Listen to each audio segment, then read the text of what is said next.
Assalamualaikum warahmatullahi wabarakatuh. Alhamdulillahilladzi hadana lihada wa ma kunna linahtadiya laula an hadana Allah.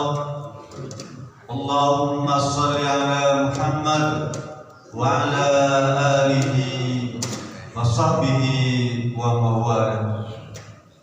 Yang sama-sama kita hormati Ketua PKM Masjid Muhajirin Haji Dr. Gusdi Asduan beserta jajaran pengurus, akhirnya kiram guru kita Al-Ustaz Dr. Haji Nur Zakaria, dan tidak lupa juga pada yang terhormat Ketua RW 13 ya, Bapak Terdes Apip ya.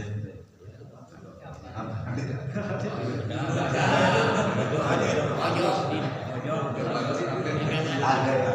Enggak baju putih ya sekarang. Teman saya kemarin ketua RW di kampung sana Pak, pulang dari haji. Pulang haji itu dia bawa apa ya?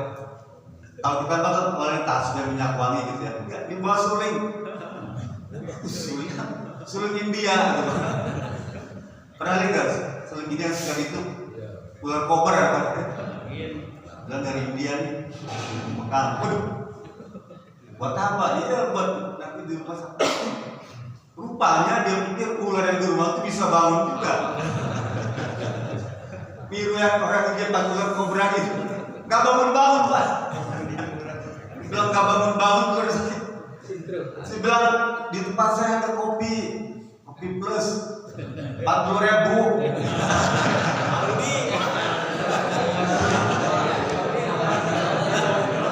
Kalau langsung dapat 35,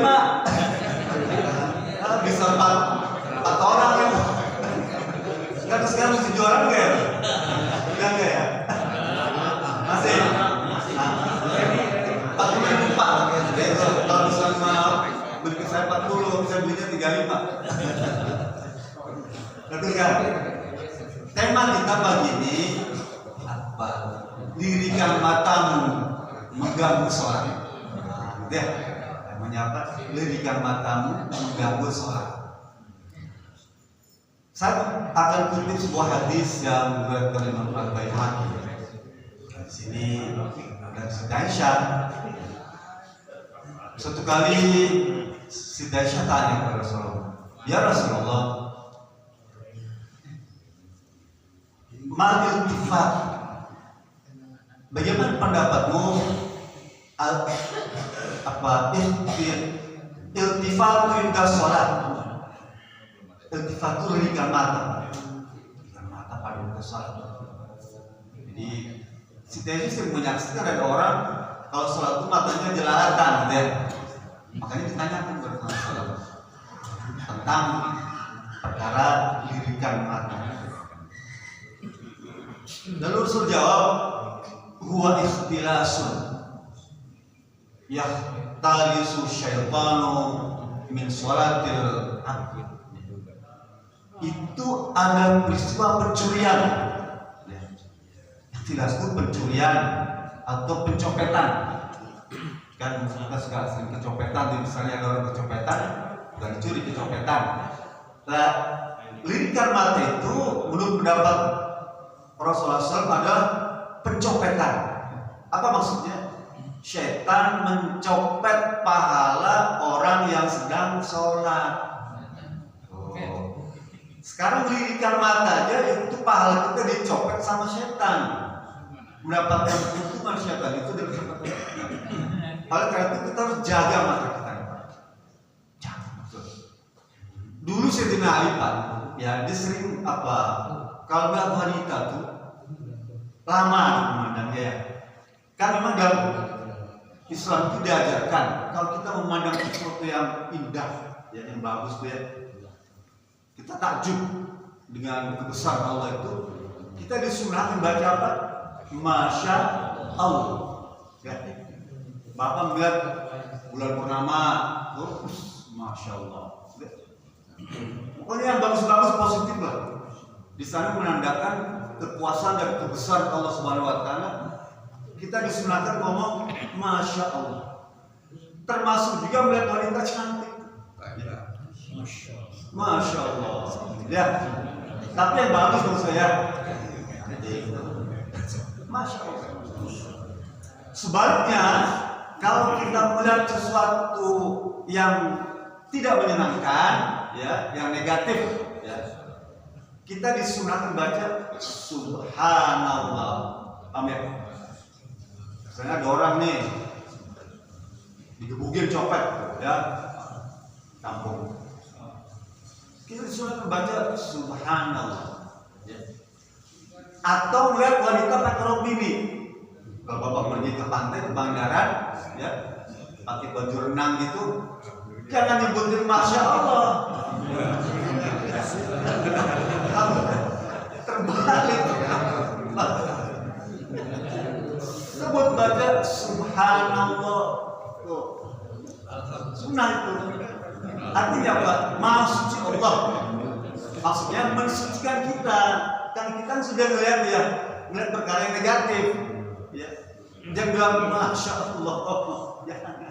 Subhanallah. Memandang ya sesuatu yang negatif sekalipun wanita cantik. Ada semuanya. Rasulullah Ali, ya memandang wanita begitu lama, gitu lama. Mungkin dia baca Subhanallah, walhamdulillah, wala ilaha illallah, wallahu akbar, wala haula wala quwwata illa billah. Kelamaan, kelamaan ngomong itu berapa menit itu kan? Lalu saya bilang, hadis ini sahih. Ya Ali, wahai Ali, la tutbi'in nadratan nadrata, fa inna laka ula wa laysat tilakal akhirah. Hadis ini penting buat kita ketahui. Wahai Ali, janganlah kau turuti pandangan matamu lama-lama tuh kalau melihat sesuatu yang negatif, yang seperti wanita. Karena hadis ini memang ditujukan kepada wanita. Jangan kau berlama-lama menuruti pandangan mata itu kalau melihat cewek cakep. Nanti ya. Fa'inna lakaruna. Tapi pandangan mata yang pertamamu itu hakmu. Rezeki. Kalau rezeki buatmu itu hakmu. Lakaruna itu halal untukmu. Paham? Halal. Jadi Rasul bilang, pandangan mata kamu yang pertama itu halal. Saya kadang-kadang berpikir juga kalau misalnya kita di etalase gitu ya, kan cantik semua. Kalau lihat dari ujung-ujung kan halal semua kan? Itu pada ke Thailand, bang. Di etalase itu ujung-ujung perempuan, cantik semua kan? Nah, kalau lihat baca hadis Nabi itu lihat sekali aja kan itu ya. Gue berketusan, bahkan saking badan mesti dilihat semua. Dia halal semua, gitu ya. Jadi pandangan pertama itu halal. Tapi harus bilang, walaysa lakal akhirah. Tapi pandangan yang kedua yang berikutnya itu haram. Apa ya? Pandangan berikutnya. Dia jangan lama-lama maksudnya, yang gampang ini jangan kelamaan. Jangan dipelototin. Kemarin saya sepeda di Bodongoro, sepeda banyak ya. Ada teman saya, tetangga saya tuh, ada perempuan lewat yang jogging itu ya. Itu mau dipelototin Pak. Saya tepak kepalanya itu melotot tuh, bola matanya keluar Pak. Saking melototnya itu. Bilang jangan kelamaan. Ada nih, ada orang itu. Melotot itu. Pak kepalanya bola matanya keluar kental. Saking senangnya. Ini saya kutip hadis yang sebaik semua ya. Jabir bin Abdillah. Jabir bin Abdillah itu sahabat Nabi. Sama lihat wanita. Ya normal lah mungkin ya. Bukan zaman sekarang, zaman sahabat juga begitu. Iya, dari zaman dulu tuh. Lalu menyaksikan begitu. Laku wanita cantik, kalau Rasul bilang isrif basar, palingkan penglihatan. Kita disuruh Jabir bin Abdillah, disuruh Rasulullah memalingkan penglihatannya. Dulu ada sepupunya Nabi sana, lupa namanya, bin Abdullah bin Abbas sekalian. Itu barang-barang naik kuda bersama, naik onta bersama Rasulullah SAW. Sepupunya itu keponakannya di depan, Rasul di belakang. Karena ada wanita cantik lewat itu, wajahnya nengok terus kelamaan gitu ya. Sama Rasul diputar kepalanya, Pak. Putar sini. Jangan kelamaan ke sana. Maksudnya apa? Rasul paham juga. Rasul tidak melarang sejak pertama itu, Pak. Enggak. Dibiarkan keponakannya melihat, setelah melihat diputar kepalanya. Ngadepin kepala gitu. Nah, ini apa pengalaman para sahabat, Pak, di dalam memandang wanita. Bayangkan kalau itu terjadi pada waktu sholat. Contoh sholat id di sana, sholat id itu ya. Berarti kalau di Gazi kan banyak artis ya. Ya, sama. Dia tak datang terlambat mungkin ya. Kita sudah takut baru datang. Bagaimana Pak mengingat kita kalau artis lewat itu kan mesti ngelirik kan ya. Bahkan menggoda kan. Bisa jadi begitu kan. Gitu. Artis lewat. Nah kalau melihat saja sudah mencuri pahala sholat kita, apa di dehem. Ya. Harus bilang kalau dehem itu ada maksud tujuan maka batal sholatnya. Sholatnya itu batal, dia harus takbir lagi. Dehem ada maksud tujuan itu ya. Kayak orang kalau sholat Jumat itu, kalau khatib sudah berdiri begini bantu, ya kita nggak boleh ngomong, ya, itu nggak boleh ya. Kalau khatib sudah berdiri kita ngomong ada sebelah ngobrol tuh, itu kita tidak dapat pahala Jumat. Apa? Nyuruh orang diam tuh, ya, wajibnya mau tuh, ansuk. Kalau misalnya kita ngomong ansuk diam, ya. Nah, imam sudah berdiri, imam sudah di atas mimbar, maka kita tidak dapat pahala Jumat. Sholatnya sah. Ya. La sholata, la Jum'atalah, tidak mendapatkan pahala Jumat. Sama kita sholat, ya, kemudian kita DM dengan maksud itu. Wanita tadi itu juga batal sholat. Berat maksudnya. Oleh karena itu Allah berfirman dalam surat An-Nur ayat 30, ya. Allah berfirman, "Qul lil mu'minina yaghuddu min absarihim wa yahfadhu furujahum dzalika azka lahum." Ya Muhammad, katakan kepada para sahabat itu, yang yaghuddu min absarihim, palingkan wajahnya dari tontonan yang tidak sehat tadi. Bahkan diterangkan juga penjelasannya bukan memalingkan, tapi menundukkan kepala. Yaghuddu min absarihim, tundukkan pandanganmu. Kalau kita lihat wanita-wanita kayak tadi, pandangan tidak sehat, kita disuruh menundukkan pandangan. Wa yahfadhu furujahum, dan jaga kehormatanmu. Untuk apa? Zalika azka lahum, itu semua itu menundukkan pandangan itu bisa mensucikan jiwamu. Kita hanya jiwa kita suci. Kalau jiwa kita suci, kalbu kita suci, maka Allah akan menurunkan cahaya. Nurus samawati wa ardh, cahaya dari langit dan bumi itu datang pada mulut kita. Sehingga kita baca surat An-Nur, An-Nur itu maknanya cahaya. Untuk mendapatkan cahaya Allah, syaratnya sebelumnya harus menundukkan pandangan. Ya, tentang cahaya itu surat An-Nur ayat 35. Menundukkan pandangan ayat 32. Ayat sebelumnya tuh. Ini apa tematik Quran? Ayat berikutnya merupakan langkah berikutnya. Jadi kalau kita pengen dapat cahaya ilahi, ya, kebersihan jiwa itu, maka tundukkan dulu pandangan kita. Ya. baik melalui mata, pendengaran, atau bayangan. Paham ya?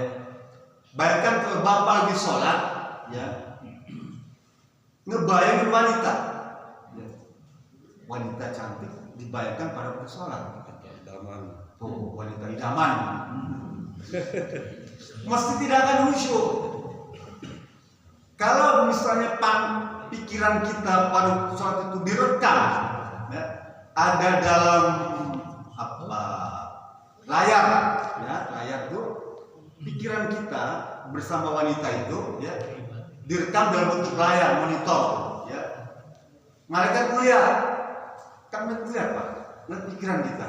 Bapak ini sholatnya lagi ngebayangin si kulana, wanita yang cantik-cantik, ya, dibayangin. Mohon maaf, sampai pada taraf bercumbu, ya, membayangkan wanita ketika sholat itu. Malaikat kaget juga, ini orang sholat bayangannya bercumbu dengan wanita. Bayangkan, maka tidak ada nilai sholat itu, Pak. Sehingga Rasul bilang gini, kalau sholat agar mencapai derajat khusyuk itu, yang pertama, ta'ar sahu, tundukkan kepala. Kita disuruh tunduk kepala. Setelah takbir, ya, kalau sebelum takbir boleh lihat ke atas, tapi gitu Allahu Akbar, ta'ar sahu. Rasul nyuruh ta'ar sahu, tundukkan kepala. Warama basarahu, dan fokuskan penglihatanmu, ya. Wanahwal ardi, dan perhatikan bumi, tempat sujud, sajadah, karpet. Nahwal ardi itu maksudnya perhatikan itu karpet, perhatikan itu sajadah, perhatikan itu tikar, perhatikan itu pelupuh. Kalau kita sholat di Tanjung di kampung itu kan, ya, dia pakai pelupuh bambu tuh. Ya, ini sholat di situ, Pak. Jadi mau begitu sujud, ya, kumisnya nyangkut, Pak. Kumis nyangkut di bambu-bambu itu, ditarik sakit, aduh sakit. Lama sujud kan, sampai belakang subhanallah, subhanallah, subhanallah, nggak bisa bangun, saking sakit jambut dia di kumis itu. Nanti betok lagi, Jadi 3 syaratnya itu kalau kita sujud sholat itu, ya, supaya khusyuk. Pertama, ta'ar sahu, tundukkan kepala, ya. Yang kedua, roma basoro, fokus, ya, melihat sujud. Yang ketiga, wanahwal ardi, jangan bergeser. Itu bimbingan agar kita tidak melirik ke kanan atau melirik ke kiri. Ini semua praktek Rasulullah SAW yang mengajarkan kita dalam bentuk syukur kepada Allah Subhanahu Wa Taala atas nikmat berupa penglihatan. Kan mengatakan karunia Allah, ya. Nanti baca surat apa Al-Balad ayat 6. Alam naj'al lahu ainaini wa lisana wa syafatain wa hadainahu najdain. Bukankah aku telah berikan kepadamu itu 2 mata, 2 bola mata, ya. Alam naj'al lahu ainaini, ya. Diberikan kita 2 bola mata, Pak. Dan itu harus digunakan untuk bersyukur, ya. Tadi Pak Fani baca surat An-Nahl, ya. Ada satu ayat itu, ayat 78. Wallahu akhrajakum min butuni ummahatikum la ta'lamuna syai'an, ya, wa ja'ala lakumus sam'a wal absara wal afidah la'allakum tashkurun. An-Nahl 78. Dan Allah telah mengeluarkan kalian dari rahim ibumu itu, dan kalian tidak tahu sesuatu apapun. Bayi, cerita bayi dilahirkan, Allah berfirman, wa ja'ala lakumus sam'a wal absar wal afidah, dan telah aku aktifkan, aku jadikan, aku fungsikan, ya, pendengaranmu, penglihatanmu, dan pikiranmu, akal maksudnya. La'allakum tashkurun, agar kamu bersyukur. Allah nih, Pak, begitu bayi lahir Allah terangkan. Yang pertama aktif berfungsi apa? Pendengarannya dulu. Waja'ala lakumus sam'a. Jadi kalau baca Quran nanti perhatikan tuh, ya, letak-letak itu, susunan ayat itu tidak mungkin berpindah dia, dan itu sesuai dengan apa realita. Jadi Allah aktifkan tuh sam'a, ya, pendengaran itu, wal absar, penglihatan, wal afidah, baru akal, itu pikiran atau ya, pikiran. Itu semua agar kita bersyukur. Ya. Jangan sebaliknya. Allah terangkan di surat Al-Mulk tuh, ya.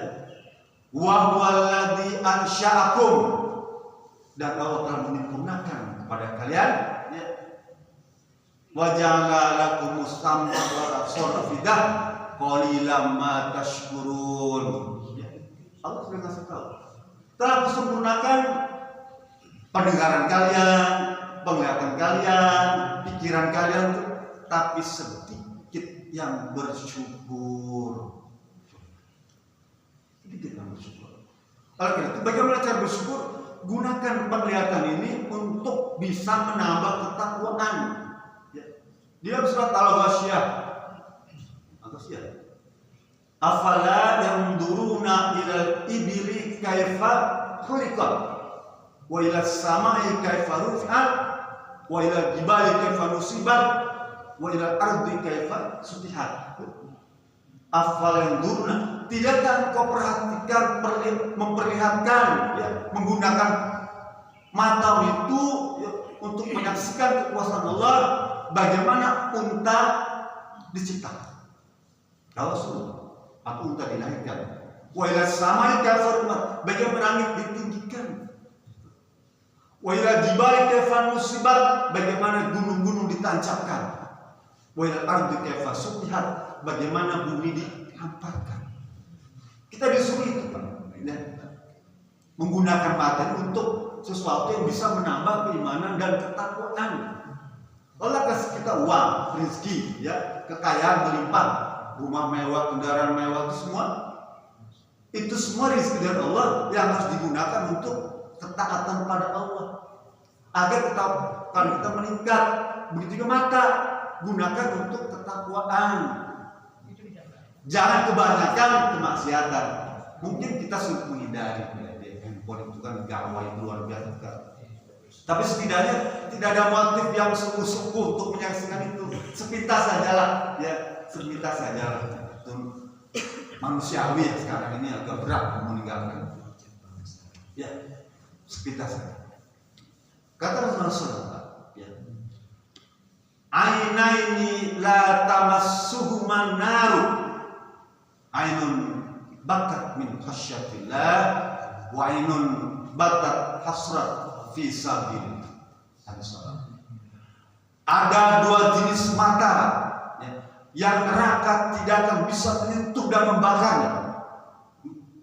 Ada dua jenis mata, maksudnya golongan, ya, orang yang memiliki mata itu, yang tidak akan disentuh oleh api neraka. Disentuh aja nggak akan, Pak. Apalagi dibakar nggak akan. Disentuh aja nggak. Siapa mereka? Ainun bakat min khasyatillah, mata yang dimiliki oleh orang yang menangis karena takut pada Allah Subhanahu wa taala, takut ancaman dan siksaan maksudnya. Yang kedua, ainun batat hasratan fi sabilillah, dan mata dari orang yang membela, ya, di jalan Allah. Misalnya para pejuang, para motor-motor penggerak kehidupan masyarakat itu yang muslim, ya, sehingga begadang tengah malam tuh dalam rangka menjaga masyarakat. Misal PRW malam-malam begadang dia, ya, kalau hujan besar dia bersihin got, ini nggak nyuruh kan? Itu tuh orang yang matanya tidak akan disentuh oleh api neraka. Min khasyatillah, takut kepada Allah Subhanahu wa taala. Malam-malam kita sholat malam tuh menangis, kucurkan air mata. Ucapkan tuh, boleh kita baca doa hari ini, boleh.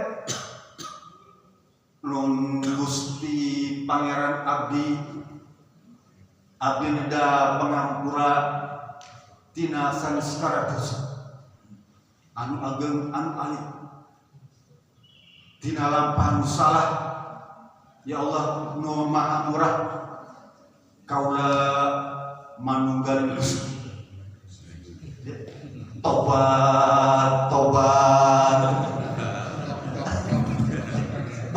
boleh buat nyanyi Suman. Kalau datang kata ngomong kan gitu ya, tobat ya, sama Semar Bandarnya kan gitu ya. Kampung Askina tuh kan pulang melakukan dosa dan tobat kan. Semar Bandarnya ya, orang Askina bukan orang GBA. Teruskan. Jadi Pak, menjaga mata itu penting. Bahkan Rasulullah SAW menjamin Pak, bayangkan orang bisa menjaga mata. Rasul menjamin tentang surga. Ya. Rasul bilang begini, ya fulan, para sahabat, manu li sitan, ya, min anfusikum admalakum al-jannah. Ya. Wahai para sahabat, jika kalian bisa menjamin kepada diriku, meyakinkan diriku, Rasul ngomong ini, untuk 6 perkara dari dirimu, ya, saya akan menjamin kamu pasti masuk surga. Gimana enak Pak, Rasul menjamin. Jaminan kita asuransi yang top kan nanti ya, dijamin kesehatan kita. Ini Rasul menjamin kepada kita bahwa kita akan pasti dimasukkan ke dalam surga. Gak mungkin Rasul bercanda, gak mungkin Rasul bohong. Apa 6 perkara itu? Rasul ceritakan ya, 6 perkara itu. Yang pertama, usduq idza hadastu. Ya. Ngomong yang benar. Ngomong yang benar, yang baik ya. Nggak harus jujur, karena jujur ini kadang-kadang berat juga ya. Ya mungkin mendekati jujur tapi mungkin kurang. Benar adalah tidak ngaco omongan itu, tidak ngaco. Ngaco omongan. Kan sekarang banyak pejabat semuanya ngaco kan. Berbeda-beda tuh, hoax kan. Mendekati dusta bahkan ya, mendekati bohong. Rasul usduqu idza hadatstum. Ngomong yang benar enggak boleh. Benar. Yang kedua harus bilang apa? Wa'afu idza wa'tu. Tunaikan kalau kamu berjanji itu, penuhi janjimu itu ya. Kalau kita janji, penuhi. Jangan kita jalir ya. Ingkar janji jangan. Bagi janji pakai sumpah ya. Benar. Sumpah demi Allah. Kan sering gitu ya. Penting banget ya. Demi Allah. Nah, jangan. Kalau kita berjanji sekalipun kecil janji penuh. Yang ketiga wa'azu idza tumintum. Kalau kita dapat amanat, tugas tunaikan. Jadi petugas apa tuh, ceker kepala sapi, cokor itu kan amanah ya. Laksanakan dengan baik.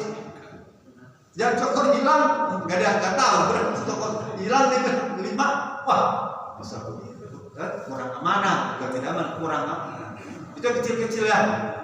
Jaga cokor, jaga kepala sapi. Harus amanah. Orang yang bisa menjaga amanah ini jaminannya kan bisa. Yang keempat, wahfadhu furujakum. Jaga kehormatan, kemaluan. Jaga. Yang kelima ini waquddu absarakum. Ya. Dan lindungi penglihatanmu, matamu kita lindungi. Palingkan baja matamu itu di tempat yang tidak sehat. Hatta memandang rumah orang yang kaya raya supaya atau mobil mewah, kalau kita ada rasa iri, dia hadisnya agak panjang. Walatam surat At-Toha ayat 131, nanti Bapak buka di rumahnya. At-Toha 131 itu larangan Allah kalau kita memandang rumah mewah, mobil mewah, pokoknya orang terkait orang lain lah ya, yang di sana ada terbesit hati. Bahkan mereka itu sedang diuji oleh Allah, Pak. Nanti panjang ya. Orang kaya itu sedang diuji oleh Allah. Ya. Apa kena bersyukur atau kufur? Kita memandang pada mereka itu belum tentu orang itu bersyukur. Ya. Orang yang kaya raya itu belum tentu tidak bersyukur. Jangan-jangan dia kufur. Dan kita memandang iri dengan dia, iri dengan kekufurannya, iri karena dia bersyukur. Paham ya? Kalau orang ini orang baik, kayaknya melimpah, sultan tuh, dan dia termasuk orang bersyukur, kita boleh. Kapan ya bisa mendapatkan kekayaan itu? Orang ini memang baik, dermawan, ya. Syukur boleh. Tapi kita kan nggak tahu, Pak, apakah orang yang dermawan atau tidak. Kita tidak tahu. Sehingga Allah melarang itu. Takut nanti kebetulan orang yang kita tonton, kita lihat dengan kemewahannya itu, yang sedang diuji oleh Allah itu, dia termasuk orang yang tidak bersyukur. Nanti baca surat At-Taha ayat 131 di rumah. Wala tamuddanna aynaka ila ma matta'na bihi azwajan minhum zahratal hayatid dunya linaftinahum fihi wa rizqu rabbika khairu wa abqa. Larangan untuk memalingkan pandangan kepada orang-orang yang sedang diuji dengan kekayaan melimpah tuh, ya. Allah tutup. Wa rizqu rabbika khairu wa abqa. Rezeki yang telah kamu terima itu sekalipun sedikit itu lebih baik daripada dia tuh, ya. Kita terima rezeki sedikit ditakdirkan, itu lebih baik dan lebih kekal. Apa ya? Lebih baik yang kita terima, udah terima aja, syukuri. Punya sepeda ontel satu, alhamdulillah. Orang juga punya sepeda ontel, kita punya motor satu, alhamdulillah. Orang juga punya motor, punya rumah, ya, belakang, alhamdulillah. Orang juga punya rumah, ya. Punya mobil, alhamdulillah. Orang punya motor, syukuri semua. Artinya apa yang telah Allah berikan kepada kita itulah yang terbaik menurut Allah Subhanahu Wa Taala, dan itu yang patut kita syukuri. Caranya apa? Menggunakan seluruh karunia itu dalam rangka meningkatkan keimanan dan ketakwaan pada Allah Subhanahu Wa Taala. Termasuk juga mata tadi, ya. Gunakan mata itu sebaik-baiknya untuk dalam rangka meningkatkan keimanan dan ketakwaan pada Allah Subhanahu Wa Taala, khususnya pada waktu sedang melaksanakan ibadah sholat, baik wajib maupun sunnah, baik berjamaah maupun sendirian. Jadi itu, ya, intinya materi kita pagi ini, jaga mata kita sebaik-baiknya, ya, apalagi waktu sholat, ya. Mudah-mudahan apa yang saya sampaikan ini bisa menambah ilmu pengetahuan yang perlu kita renungkan, kita hayati, dan kita amalkan. Saja, Assalamualaikum warahmatullahi wabarakatuh. Alhamdulillah, kita telah sama-sama mendengarkan tausiah yang telah disampaikan oleh Bapak